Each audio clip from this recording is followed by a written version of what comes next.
Centuries ago, it may have been possible to ignore science and the conclusions it reached.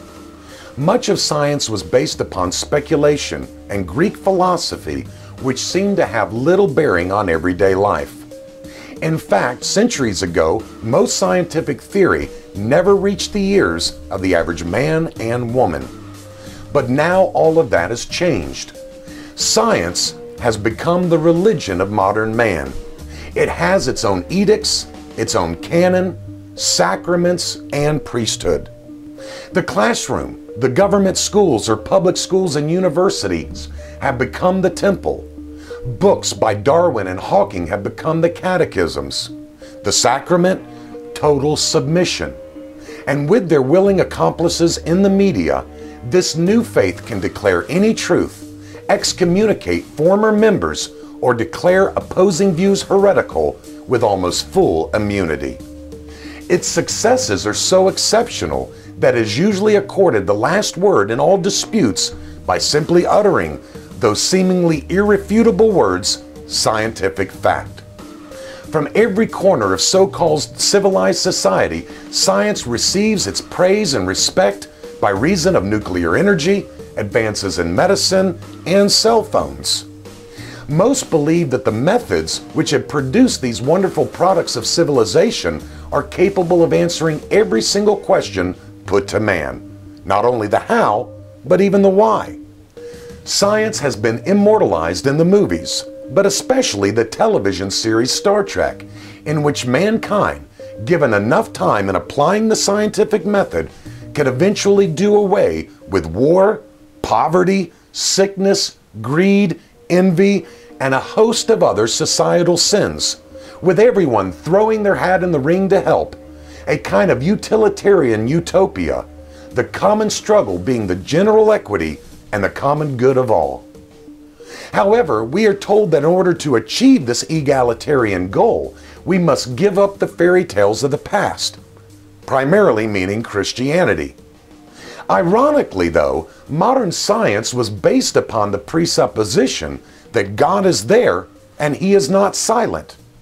Nevertheless, the call goes forth that we must give up the bedrock upon which science, modern science that is, was built, in favor of a scientific method that supposedly uncovers the real facts and is able to obtain indisputable truth.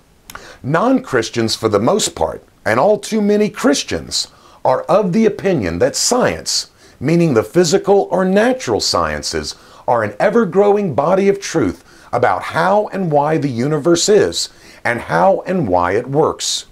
We are told that the progress of science, its discoveries, and technological triumphs demonstrate its place of honor and the status of final arbiter of all truth.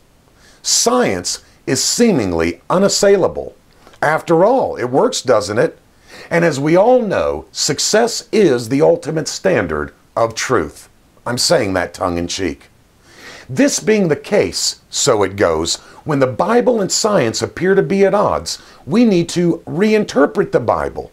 For example, since science tells us that evolution, be it rank naturalism or theistic evolution, is a dead certain fact and not just a theory, we need then to take a fresh look at Genesis chapter 1 and interpret it within the framework of a naturalistic worldview. No longer can we assert with the Westminster Shorter Catechism, question 9, that the work of creation is God's making all things of nothing by the word of His power in the space of 6 days, and all very good. The belief in an actual 6-day creation, we are told, is a joke. And anyone holding to this view needs to re-examine their methodology, their hermeneutic, or in the very least, have their head examined.